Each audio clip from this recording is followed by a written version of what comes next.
¿Qué te dice Jesús hoy en el Evangelio?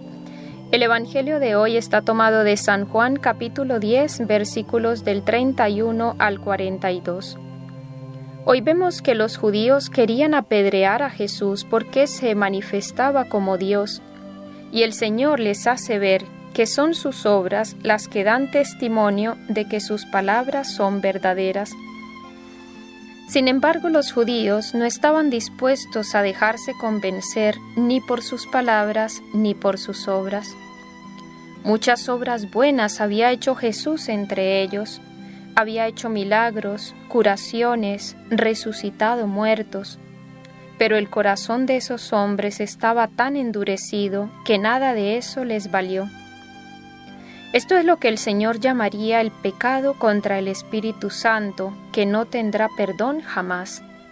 Cuando uno oye esto le puede parecer un poco duro, pues si Dios es infinitamente misericordioso, ¿cómo no va a perdonar este pecado? Vamos a tratar de explicarlo.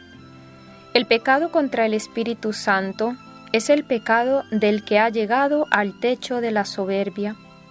Es el pecado del que voluntariamente rechaza a Dios.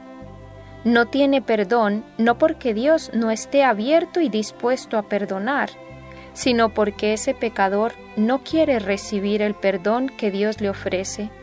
Se opone frontalmente a la luz, prefiere permanecer en sus tinieblas antes que dejarse iluminar. Es lo que le sucedía a los fariseos. Tenían pruebas evidentes para creer en Cristo, pero no querían aceptarlas.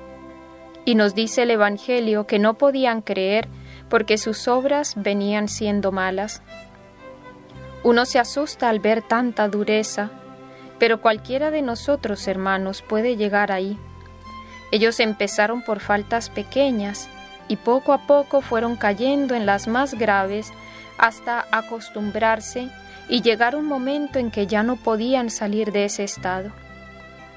Vamos a ver un poco cómo es el proceso del pecado para que nos cuidemos de él. Consta de 11 pasos. Primero, sugerencia del pecado. Se me sugiere a mi entendimiento una idea, un recuerdo, una imagen de algo malo. Segundo, pensar. Ante esa sugerencia de lo malo, me entretengo en pensar en eso y surge entonces un sentimiento agradable, como un gusto por hacer esa cosa. Tercero, afecto. Siento gusto e inclinación por la cosa sugerida y pensada y comienzo a verlo como algo agradable. Cuarto, apetito o pulsión. Es la tendencia a apetecer la cosa, es decir, a querer hacerla. Quinto, consentimiento. Quiero eso malo. Aquí ya se comete pecado, aunque no llegue a ejecutar lo que he pensado. Sexto, ejecuto lo malo, lo hago. Es la consumación externa del pecado. Pero en el punto anterior, aunque no haya ejecutado la obra, como ya voluntariamente la quiero, ya peco. Por eso Jesús dice, el que mira a una mujer deseándola, ya pecó. Séptimo, costumbre o adicción. Es lo que se llama vicio.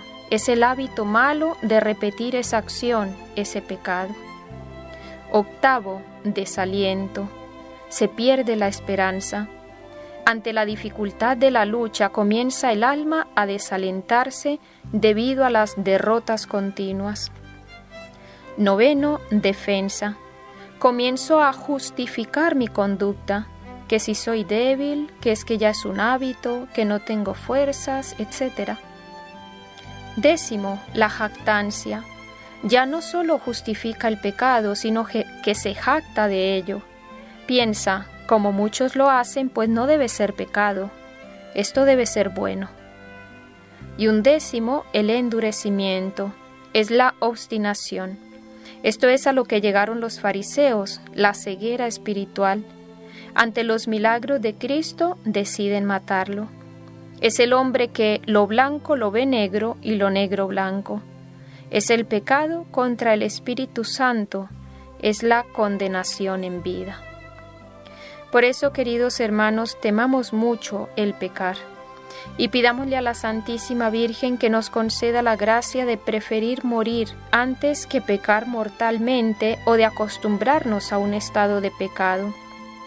Que nos conceda la gracia de luchar siempre contra todo lo que nos aparte de Dios, y si por nuestra fragilidad caemos, que nos arrepintamos con sinceridad.